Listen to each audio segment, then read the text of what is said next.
In the endless reaches of the universe, Earth seems unique. It's a planet shaped and molded by life. A planet that 6 billion people call home today. But when it was born, some 4.5 billion years ago, Earth was a violent place. So hostile, it's hard to believe life could ever begin here.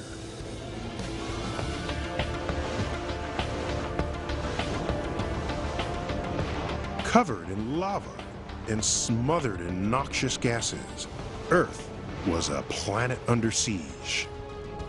If you were a human going back into time and trying to stand on the early Earth, it would be just like visiting a planet that was not your own.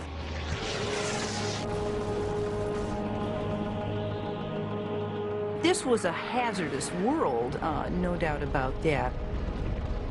If you were located in the wrong place at the wrong moment, you were simply vaporized.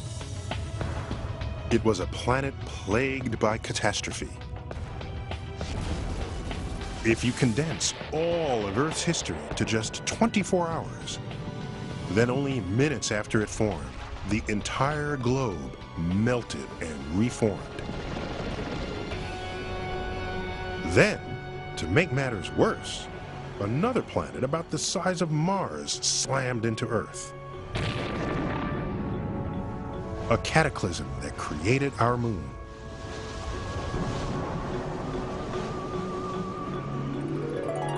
But soon after these disastrous beginnings, the most radical transformation of all time hit the planet.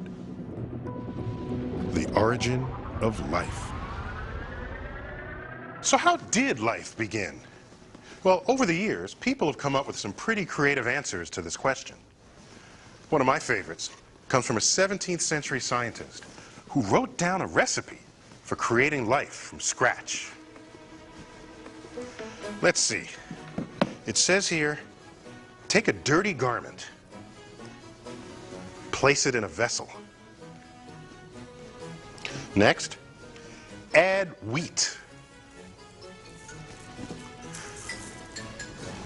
Then, according to the recipe, after fermenting for 21 days, mice will appear, fully formed.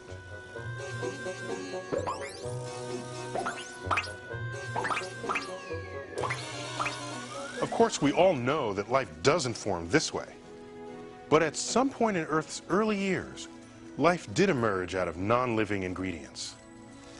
And for clues to the real recipe of life, we have to go back some 4 billion years to a time when Earth was nothing like the planet we know today. When we think of early Earth, we must recognize it was not a Garden of Eden. There were no clear blue oceans. There was no clear water. There were no plants. There was no life at all.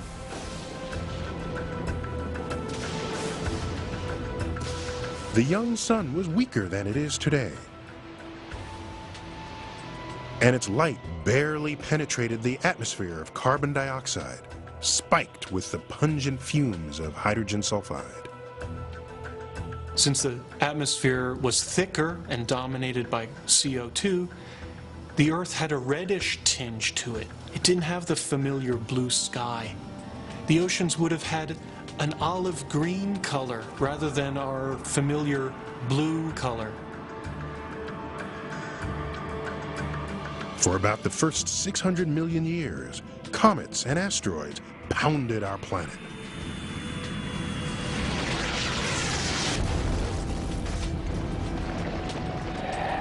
A time known as the heavy bombardment.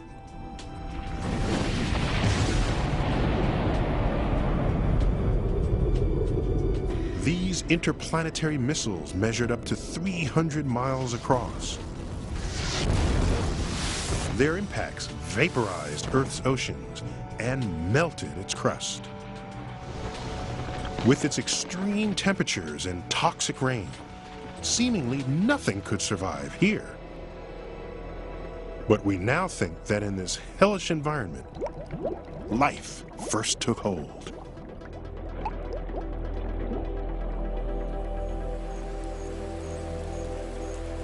And today, hidden away in remote corners of our planet, conditions that in some ways resemble the extremes of early Earth can still be found.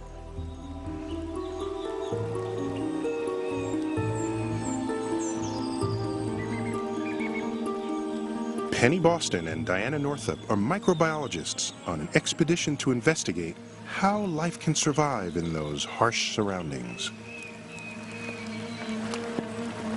Buried in the depths of this tropical rainforest is a cave called Cueva de Villaluz.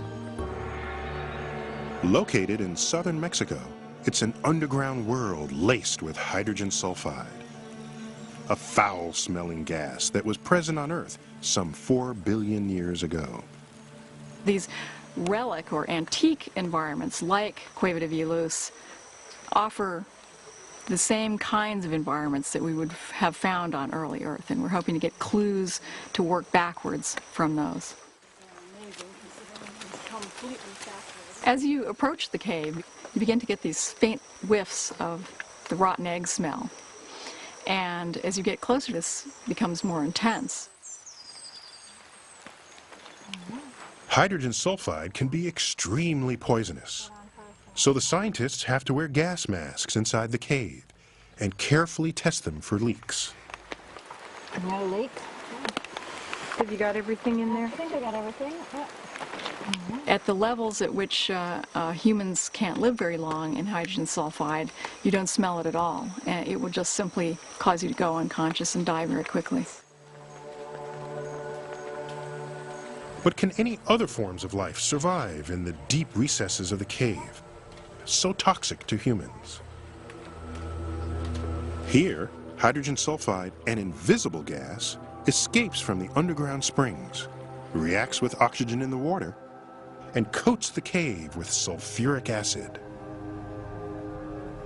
The longer it sits there on the walls, the more acid it becomes. And so eventually, by the time the drop is falling on you, it's a very, very acid environment.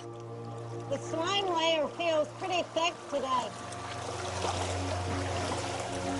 It's very fatiguing, and even with the protective masks that we have, we pick up loads of toxic gas through our skins and perhaps through tiny leaks. Oh, we feel out of those sweat tights to your left.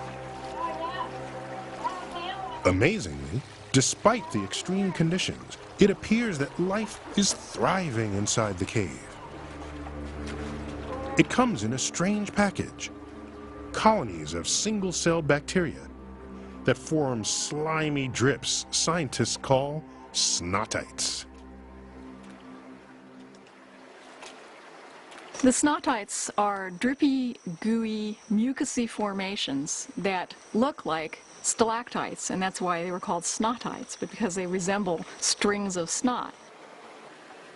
We believe that the snotty, gooey stuff is to protect them against the extreme acidity, because when we measure the drips on the snotites, they are as extreme as battery acid. And so while we find that daunting, this is where they thrive. Bacteria are among the most primitive and most common organisms on Earth. Like all forms of life, they grow, adapt to their environment, and reproduce. Inside each single-celled bacterium is a molecule of DNA, the code of life, which allows them to multiply. There are millions of bacteria in each snotite. And down in the underground streams, Penny Boston has found different kinds of bacteria in slimy clumps she calls phlegm balls. In fact, the cave is home to a huge number of bacterial colonies. And astonishingly, instead of being poisoned by the hydrogen sulfide, these bacteria depend on it for their survival. They take the hydrogen sulfide and they get chemical energy out of it. It doesn't poison them, it's home sweet home for them. And this is a pretty new finding for these organisms.